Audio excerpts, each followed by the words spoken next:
Hello, bienvenue sur Aileron Science. Je te propose de parler du principe d'exclusion de Pauli.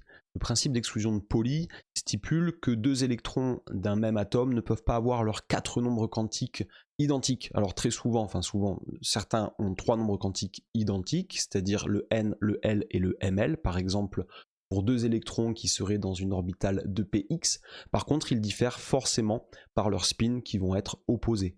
Donc en pratique, si tu prends un atome de carbone, tu vas avoir un carbone qui est 1s2, 2s2, 2p2 en configuration électronique. Eh bien, tu auras ici des électrons qui forcément n'auront pas le même spin dans les orbitales 1s.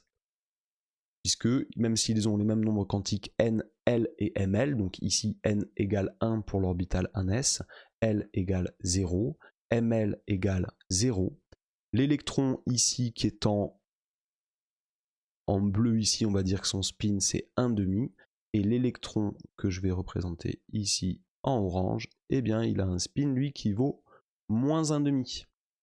Voilà pour le principe d'exclusion de Pauli. Donc si tu veux d'autres exemples, en voici.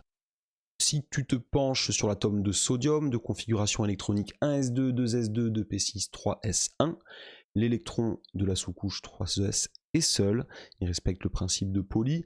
Les électrons dans la couche 3d2 du titane, eh bien chaque orbital d 3d contient un électron, enfin il y a 5 orbitales d, il y en a 2 qui occupent un électron, et ça respecte le principe d'exclusion de Pauli. Aucun des électrons n'ont les 4 mêmes nombres quantiques. Et voilà, allez à bientôt sur Aileron Science.